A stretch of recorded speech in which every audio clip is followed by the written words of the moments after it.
Well, I don't need that anymore. Hey everybody, I'm Joe, and we're talking about the Marvel Multiverse TTRPG, and the core rulebook has finally launched. Here we go. If you are new around here, we like to talk about the Marvel Multiverse TTRPG, and we've been talking about it with regards to what material we had, which was the playtest rulebook and the 3 rules updates. Well, now the core rulebook has been published. And so today we're going to take a look at the biggest changes, or the ones that struck me as the most impactful from playtest material to the final published game. These are going to be in no particular order, but they are going to be things that are impactful and things that we did see coming for many of them as changes from the playtest material. And I think the best takeaway right now, having read all of the core rules of the core rulebook, is that it is substantively the same game that we have been playing at least since Rules Update 1.2. And that consistency is going to make the games that we have that are ongoing feel pretty smooth as we transition into the core rulebook. Here we go, in no particular order. The first thing I'd like to point out that is a difference is the amount of health and focus you get. It was in the playtest rulebook that for every point of resilience, you got 25 points of health, and for every point of vigilance, you got 25 points of focus. That has been bumped up to 30 points respectively. So for the same point buy-in, you get a little bit more health and you get a little bit more focus. Both of those are very welcome changes. The next difference from playtest material to core rulebook is something that I actually tried to exploit in some of my character builds, which I'm going to have to redo, and that is if damage reduction reduces the damage multiplier down to 0, the full damage becomes 0. It used to be that you still took the point damage from the ability score, since that was calculated after damage multiplication and after damage reduction. But there are some powers that only kick in when you do at least 1 point of damage, which bypassed the damage reduction aspect of a particular combat. That has been cleaned up, and so now if damage reduction would reduce the damage multiplier to 0, the damage becomes a total of 0. The ability point is not added on. When building a character, this next change is going to allow us to not cheat the system as much. We have been able to do a -4 point buy in some ability score in order to have those points and spend them elsewhere when building the character. And this has been changed from -4 as the cap to a -3. It shouldn't affect the game too much, but it is a different limit than it was before. I'm glad that this negative point buy option is still on the table for those of us who like to build glass cannon type characters. The next change is going to be a significant one, but I think it is going to be more easily noticed by people. Signature weapon is no longer a trait. So let's talk about what has happened here. Signature weapon was a trait that you could take, which meant that you had a weapon that has some kind of mechanical advantage. And the example always given is Thor's hammer or Captain America's shield. Signature weapon is now a tag. And let's make sure we understand the difference here as we get into it. A tag is just a description. A character can have as many tags as you want, but they do not provide additional advantage. They're just descriptions for narrative purpose. So saying that you have a particular weapon that is of importance to you is great for narrative, but it is no longer by itself as a tag going to give you some kind of mechanical advantage. But we still want that mechanical advantage, don't we? We still want to have this idea of having a special weapon that does something special or has special properties. Don't worry, it's still here. It is just no longer a trait, and it's no longer called signature weapon.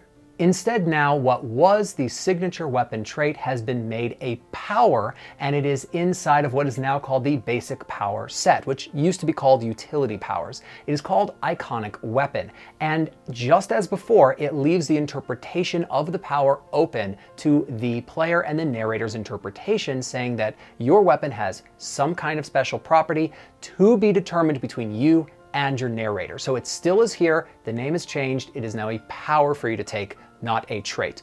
Also of small note, utility powers were changed to basic powers, but they still are a power set that does not count towards the power sets that you have purchased into, which is nice that that has been maintained. Okay, the next change is that we've had clarification on the surprising power trait. This used to simply say that you can take a trait that you would not normally be able to take, and that's honestly way too vague to actually be useful. Now surprising power as a trait is still available, but it specifically says that you can ignore rank and origin requirements for taking a specific power, but you must meet other prerequisites. And I think that this is a very appropriate description. First, it still allows for you to take something that you would not normally have access to, but your ability to pick something from an additional power set that you're not in and bypass the power set requirements, that has been curtailed. And your ability to simply start grabbing anything you want and ditch other traits, that has been curtailed. And this is also particularly good because you can take surprising power multiple times, and as we will see, you're going to pick up more traits in this final version of the game than we did in the playtest rulebook. But let's get into that as its own point. You will be picking up additional traits and tags in the final version of the game, and I love this change. Here's how it works. You have two things that I've never talked about on this channel: your origin and your occupation. They've been in the game for a while, but we've never really talked about them because they provided nothing but narrative description. Now they have mechanical alterations. Here's the way that it works. You choose your occupation, that's the thing the character does, and your origin, which specifically describes the origin of your character's powers.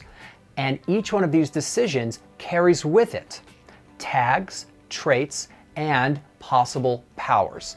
If you have an origin or an occupation that comes along with traits and tags, you get those for free on top of the traits you get as you level up.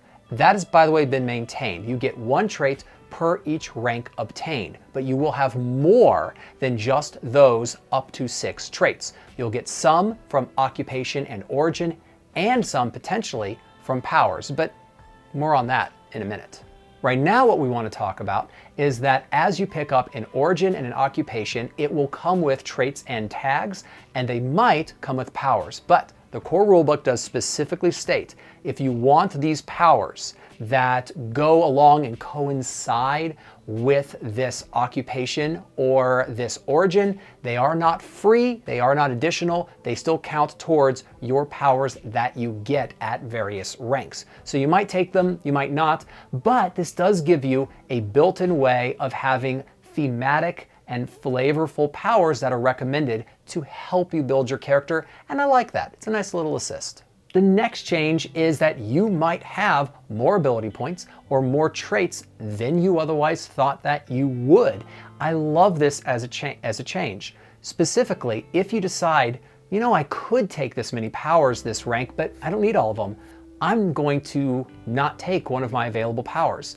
Instead of taking a power that you have available, you can instead pick up an additional trait, or you can simply bump one ability score by 1 point. Your choice, whatever you want. The ability score point, just 1 point for one power, doesn't seem like a completely even trade-off to me, but it is available, and taking a trait as opposed to a power might provide the mechanical advantage that you are looking for, and that's pretty cool. So you now have 3 ways to pick up traits: your origin and your occupation at character creation.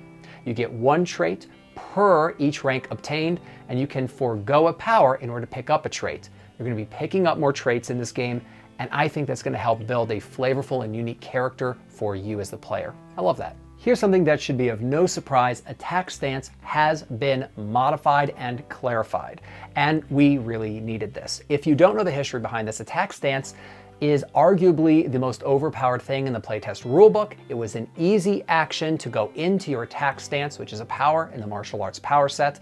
Doing so allowed you to simply double your rank for the purposes of your damage multiplier. And this was always at least as good, if not better, than taking a bunch of powers that ramped damage. So we got rid of the easy action, and the question was not actually clarified by Marvel on, is attack stance now free or is it an action? Making it an action means foregoing any attacks until your second turn in combat. And now that is exactly the way that it works. Attack stance is an action to go into. You can then double your rank for purposes of damage multiplier, but you will not attack until the second round of combat. But there is a nice little thing you can do to try to make this work in your advantage. If you want to take attack stance, then I think you have to take situational awareness as a trait. Remember, attack stance is going to be something you use as an action on a turn, and using it in the first round of combat puts you pretty far behind on your damage output. But if you roll a fantastic success on your initiative check, you get a bonus round in combat, which means you go before the full initiative order even begins. That's very cool. How do we get that? Well, we need a fantastic success, which of course is going to happen 17% of the time. But if you take the situational awareness trait, you get an automatic edge on all initiative checks. One thing that was also clarified in the core rulebook is that when you have an edge, you get to decide which of the dice you are actually re-rolling. Choose for it to be the Marvel die, and now you can do 2 rolls trying to make it come up as a 1. And that's going to happen something like 34% of the time now. That's pretty cool. Pair those 2 things together, and about 1/3 of the time, you are going to be able to have a bonus round, go into attack stance, and for the rest of combat, you're going to be doing significant damage. Here's something we knew was going to change, and it's combat trickery. Combat trickery is something that I've loved for a long time, but it also is probably the most powerful thing in the game. And it was initially a trait. It was changed to a rank 1 power with no prerequisites. But now it is a rank 2 prerequisite power, though it still has no power set, which is pretty good. It uses your reaction, and after making an attack roll, you can decide that the Marvel die is actually a 1, thus guaranteeing a fantastic success and bypassing all trouble that you might have on the roll. Here is the other stipulation. You must be making attacks at enemies your same rank or higher. And I kind of like that. It means it must be saved for at least parity fights, if not boss battles.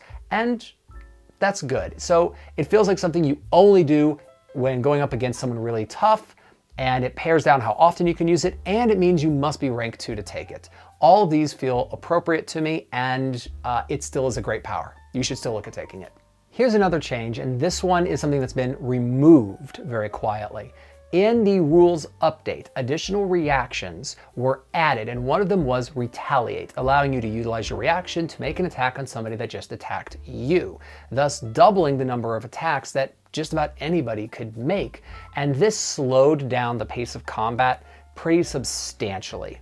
If you take a look at the reactions that are now available to all characters, and there are a number of them, Retaliate has been removed.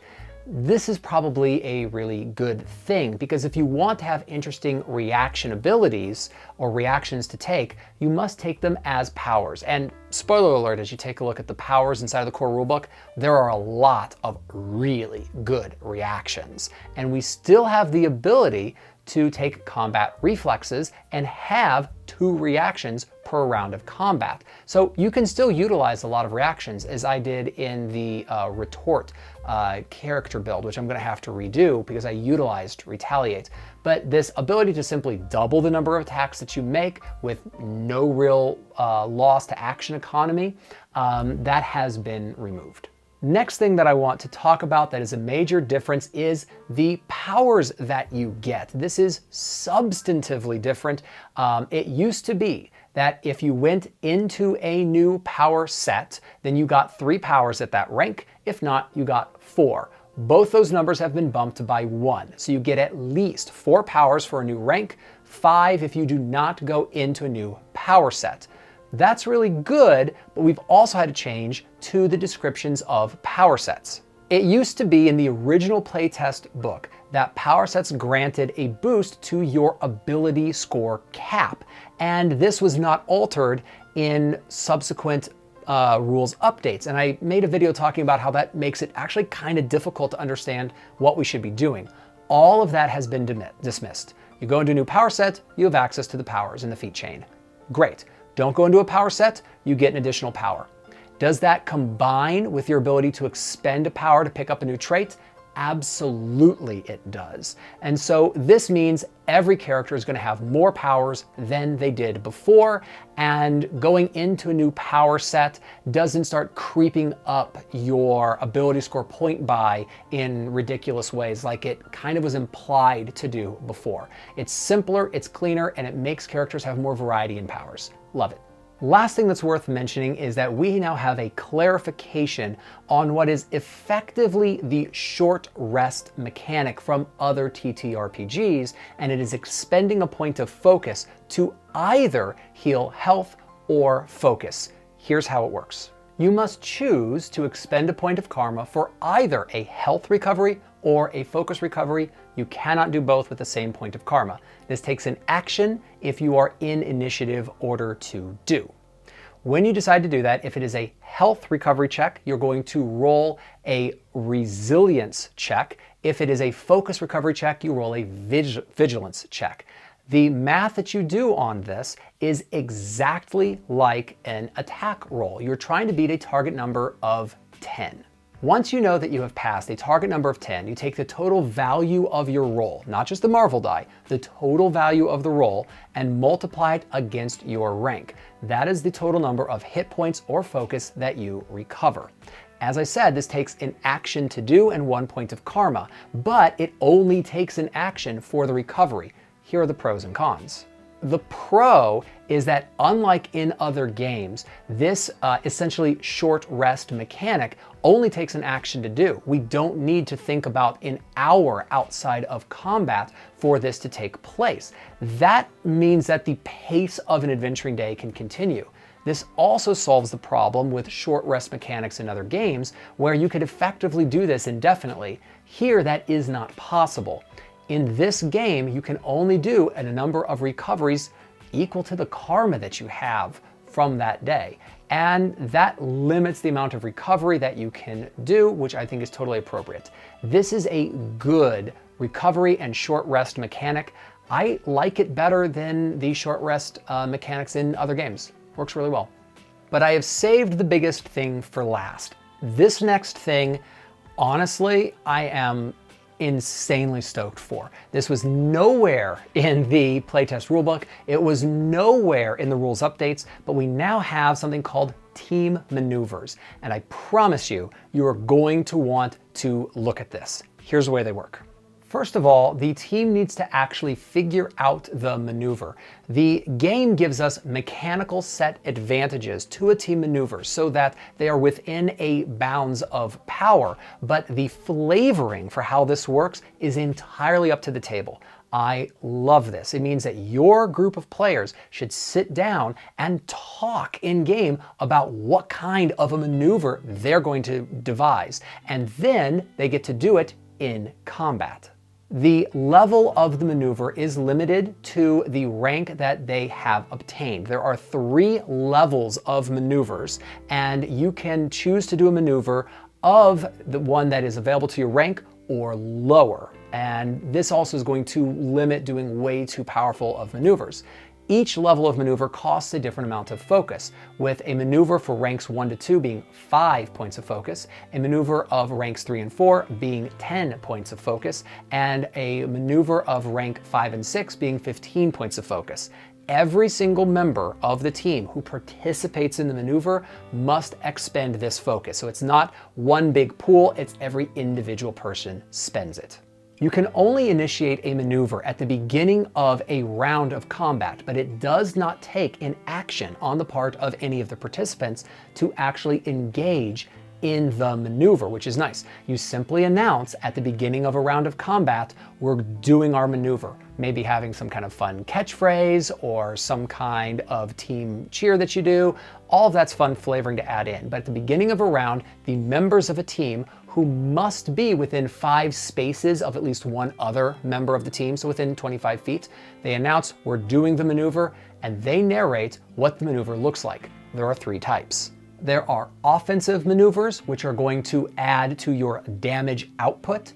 There are defensive maneuvers, which make your team harder to hit. And there are rally maneuvers, which allow the team to rally up their resources to continue into battle. Let's do a brief description of each one of these. Let's start with the offensive team maneuvers. Level 1, which is for ranks 1 and 2 and costs 5 points of focus per participant, immediately grants an edge on all attacks that the characters make this round. Please note that this is all attacks, which also will include any reaction attacks. Level 2, which is for ranks 3 and 4 and costs 10 points of focus, allows you to, and this is really cool, it's the only way you can do this in the game, roll the entire set of dice twice for each attack that you make and take the better result. Level 3, which is for ranks 5 and 6 and costs 15 points of focus each, basically gives you combat trickery. You can decide after doing an attack roll to simply flip the Marvel die over to a 1. Please note that you decide the level of the maneuver, so you don't get all of these benefits, just the one for your rank. So if you do a level 3 maneuver, you get the combat trickery, guaranteed fantastic success, but you do not also get to roll twice on top of that. You get to decide. Let's do the defensive maneuvers. Level 1 defensive maneuver means that all of the characters participating have a 2 damage reduction for this round. Level 2 means that you have a 4 damage reduction for this round, and level 3 is you have an 8 damage reduction for this round. Here's the thing that I would like to point out regarding the defensive maneuvers. Damage reduction does not stack, and this specifically says that you have a damage reduction of 2, 4, or 8. This will replace, not be additive to, any damage reduction you already have. But that said, there's really no way in the game to have a damage reduction of more than 4. It's really not possible. And as a result, once you get to levels 2 and 3, this is going to be a benefit over any damage reduction you might otherwise have. And now we come to the rally maneuvers, which becomes potentially the most game-breaking thing that I found in the core rulebook. Level 1 means that all of the attacks made against the participants in the maneuver have trouble this round. That right there is really good and definitely worth it for 5 points of focus. Level 2 means that every single member of the team participating in the maneuver can roll a recovery for either health or focus as if they had spent a point of karma, which of course they haven't. They only spent 10 points of focus. Very nice. But now we come to level 3, which is, I would say, the most game-breaking thing inside of the core rulebook. The level 3 rally maneuver, spending only 15 points of focus per participant, specifically grants that if in the course of this battle, one of those participants either dies or is shattered, they are brought back to 0 health and 0 focus. You heard that right. This maneuver will bring people back from the dead.